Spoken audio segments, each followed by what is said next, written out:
Online BSc physics में आप सभी का स्वागत है। हमारी जो चर्चा चल रही है वो चल रही है इनऑर्गेनिक केमिस्ट्री, और इनऑर्गेनिक केमिस्ट्री में चैप्टर नंबर 8 चल रहा है गैसीय अवस्था, गैस अवस्था। और पिछली वाली क्लास से हमने क्या निकाला है? पिछली वाली क्लास में हमने निकाला गैस की अणुगतिक समीकरण हमने निकाली। पिछली वाली क्लास से हमने क्या निकाली है? गैस की अणुगतिक समीकरण निकाली है। और इस क्लास से हम क्या निकालने वाले हैं? गैस की अणुगतिक समीकरण की सहायता से आदर्श गैसों के क्या निकालेंगे? आदर्श गैसों के नियम के क्या निकालेंगे? व्युत्पत्ति निकालेंगे। तो आदर्श गैसों के जो फर्स्ट नियम है वह बॉयल का नियम है। कौन सा नियम है? बॉयल का नियम है। इस बात का आपको अच्छी तरह से अनुभव होना चाहिए कि सर जो बॉयल का जो नियम है वो किस पर कार्य करता है। बॉयल का जो नियम है वो कार्य करता है, बॉयल का जो नियम है वो समतापीय प्रक्रम पर कार्य करता है। कब कार्य करता है? सर समतापीय प्रक्रम पर कार्य करता है। सर समतापीय प्रक्रम का मतलब क्या होता है? समतापीय प्रक्रम का मतलब होता है ताप नियत होता है। समतापीय प्रक्रम का मतलब होता है ताप नियत। तो पिछली वाली क्लास से हमने क्या पढ़ी थी? अणुगतिक समीकरण पढ़ी थी, गैस की अणुगतिक समीकरण पढ़ी थी। हमने वहां पर कितनी समीकरण पढ़ी थी? समीकरण नंबर ए और समीकरण नंबर बी और समीकरण नंबर क्या निकाली थी? सी निकाली थी। तो समीकरण नंबर बी है वो हमने क्या निकाली थी? वो समीकरण नंबर बी किसके रूप में निकाली थी? वो निकाली थी गतिज ऊर्जा के रूप में। किसके रूप में निकाली थी? गतिज ऊर्जा के रूप में निकाली थी। तो हम जानते हैं कि हम जानते का मतलब होता है हमने पढ़ चुके हैं, ये चीज हम पढ़ चुके हैं। तो हम जानते हैं कि गैस की अणुगतिक समीकरण, गैस की जो अणुगतिक समीकरण है वो गतिज ऊर्जा के रूप में, किसके रूप में ले रहे? गैस की जो अणुगतिक समीकरण है वो किसके रूप में ले रहे? गतिज ऊर्जा के रूप में ले रहे। जो क्या होती है यहाँ पर? P का मतलब होता है दाब और कैपिटल V का मतलब होता है आयतन।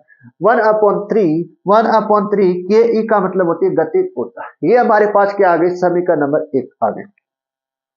फिर हमने पढ़ा है कि जो गैस के जो अणुगतिक सिद्धांत की अभिक्रिया पढ़ी है। क्या पढ़ी है? अभिक्रिया पढ़ी है। हमने पढ़ी है कि जो परम ताप गतिज ऊर्जा वो किसके समानुपाती होती है? परम ताप के समानुपाती होती है। ये हम पढ़ चुके हैं। तो पुनः हम जानते हैं कि जो गैस के अणुगतिक सिद्धांत के आधार पर, किसके आधार पर? गैस के अणुगतिक सिद्धांत के आधार पर गतिज ऊर्जा परम ताप के समानुपाती होती है। गतिज ऊर्जा वो किसके समानुपाती होती है? परम ताप के समानुपाती होती है। तो यहाँ पर समानुपाती चिन्ह हटने पर क्या आएगा? एक नियतांक आएगा। यहाँ पर समानुपाती चिन्ह हटने पर एक नियतांक आएगा। इस नियतांक को बोलते हैं बोल्ट्जमान नियतांक। क्या बोलते हैं? बोल्ट्जमान नियतांक। तो ये हमारे पास क्या आ गई? के ई बराबर के टी। यहाँ पर के क्या है? बोल्ट्जमान नियतांक है, जो समानुपाती चिन्ह हटने पर आता है। किस पर आता है? समानुपाती चिन्ह हटने पर आता है। ये हमारे पास क्या आ गई? समीकरण नंबर 2 आ गई। और समीकरण नंबर 1 और समीकरण नंबर 2 को ध्यान से देखो। समीकरण नंबर 1 और समीकरण नंबर 2 को ध्यान से देखो। सर हम समीकरण नंबर जो 2 है उसमें इसके किसका मान है? सर गतिज ऊर्जा का मान। किसका मान है? गतिज ऊर्जा का मान है। मतलब के ई का मान कितना है? के टी है। इसका मान हम कहां पुट कर दे? समीकरण नंबर ए में पुट कर दे। समीकरण नंबर 1 में हम पुट कर दे तो हमारे पास क्या आएगा? पी का मतलब दाब, वी का मतलब आयतन, 1/3 और के ई के स्थान पर हम क्या रख देंगे? के टी रख देंगे। क्या रख देंगे? के टी रख देंगे। और इस v को मैं क्या कर रहा हूं? इधर पक्षांतर कर रहा हूं। इस जो ये आयतन है v का, कैपिटल V का मतलब आयतन है, और इस आयतन को मैं इधर पक्षांतर कर रहा हूं तो क्या बनेगी? P बराबर 1/3 KT/V बनेगी। यहाँ पर आपको क्या नजर आ रहा है? इस समीकरण में सर आपको क्या नजर आ रहा है? इस समीकरण में आपको नजर आ रहा है 1/3 क्या है? एक कांस्टेंट मान है। 1/3 क्या एक राशि है? राशि हमेशा क्या होती है? कांस्टेंट होती है। सर बोल्ट्जमान नियतांक, सर बोल्ट्जमान नियतांक की क्या है? एक कांस्टेंट मान है। सर यहाँ पर टी क्या है? परम ताप है। सर ताप है, यहाँ पर ताप नियतांक है। क्यों नियतांक है? क्योंकि जो बॉयल का जो नियम है वो समतापीय प्रक्रम पर कार्य करता है। जो बॉयल का जो नियम है वो कब कार्य करता है? समतापीय प्रक्रम पर कार्य करता है। और समतापीय प्रक्रम का मतलब होता है ताप नियत। तो यहाँ पर मतलब तापीय नियत, ये पूरा मान क्या हो जाएगा? यहाँ पर नियत हो जाएगा। पूरा मान नियत हो जाएगा। तो दाब है वो किसके व्युत्क्रमानुपाती हो जाएगा? आयतन के व्युत्क्रमानुपाती हो जाएगा। जो दाब है वो किसके व्युत्क्रमानुपाती हो जाएगा? आयतन के व्युत्क्रमानुपाती हो जाएगा। और व्युत्क्रमानुपाती का चिन्ह हटने पर यहाँ पर कौन सा मान आएगा? नियतांक आएगा। ये आएगा 1/3 के टी आएगा। तो नियत तापमान पर, किस पर? नियत तापमान पर गैस का जो दाब है वो आयतन के व्युत्क्रमानुपाती होता है।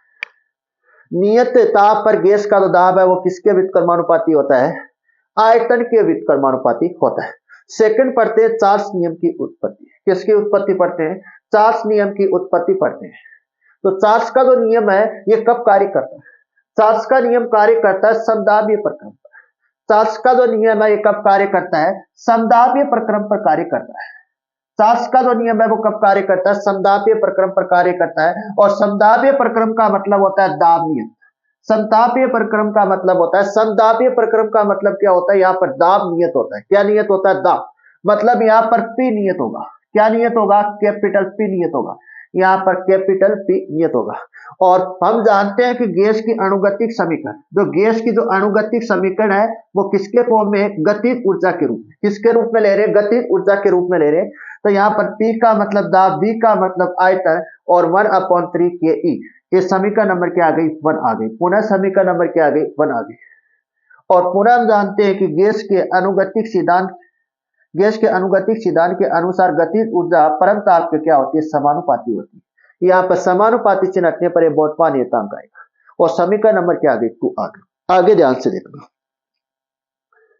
फिर हम क्या करें? समीकरण 1 और समीकरण 2, समीकरण 1 में क्या कर दे? समीकरण नंबर 2 का मान पुट कर दे। तो हमारे पास समीकरण नंबर ये प्राप्त होगी। हमारे पास क्या होगी? समीकरण नंबर ये प्राप्त होगी। और इसमें मैं क्या कर रहा हूं? दाब को इधर भेज रहा हूं। दाब को मैं क्या कर रहा हूं? इधर भेज रहा हूं। तो हमारे पास समीकरण बनेगी v बराबर 1/3 के पी टी बनेगी। क्या बनेगी? v बराबर 1/3 के पी टी बनेगी। यहाँ पर v 1/3 क्या है? एक राशि है, ये क्या होती है? कांस्टेंट होती है। यहाँ पर k क्या है? बोल्ट्जमान नियतांक है। ये भी क्या है? कांस्टेंट है। और यहाँ पर p भी क्या है? नियत है। सर p नियत क्यों है?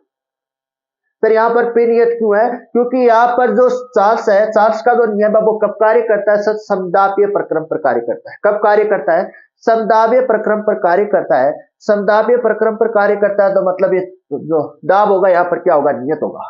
और ये जो सारे जो मान है वो क्या होंगे? नियत होंगे। इसका मतलब जो आयतन है वो किसके समानुपाती होगा? टी के समानुपाती होगा। किसके समानुपाती होगा? टी के समानुपाती होगा। और समानुपाती का चिन्ह हटने पर यहाँ पर मान आएगा 1/3 के पी आएगा। क्या आएगा? 1/3 के पी आएगा। आगे ध्यान से सुनना। नियत दाब पर गैस का आयतन ताप के समानुपाती होता है। नियत दाब पर जो गैस का जो आयतन है वो किसके समानुपाती होता है? किसके समानुपाती होता है? ताप के समानुपाती होता है। हमने आज की क्लास में पढ़ा है गैस के अनुगति समीकरण से बॉयल नियम की उत्पत्ति और चार्ल्स नियम की उत्पत्ति हमने पढ़ी।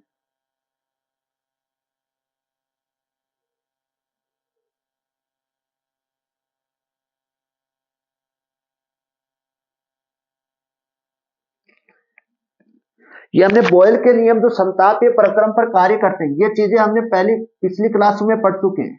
ये सारी चीजें हम पढ़ चुके हैं। केवल क्या है? कैलकुलेशन है। केवल आपको क्या करनी है? कैलकुलेशन आनी चाहिए। बाकी की काम आपको ये सभी चीजें आप पढ़ चुके हो। बॉयल का नियम कब कार्य करता है? समतापीय प्रक्रम पर कार्य करता है। ये चीज आप पढ़ चुके हो। अनुगतिक समीकरण होती है, गैस की अनुगतिक समीकरण आप ये पढ़ चुके हो। और जो गतिज ऊर्जा होती है वो परम ताप के समानुपाती होती है, ये आप पढ़ चुके हो। केवल आपको क्या आनी चाहिए? इसमें कैलकुलेशन आनी चाहिए और कुछ भी नहीं है।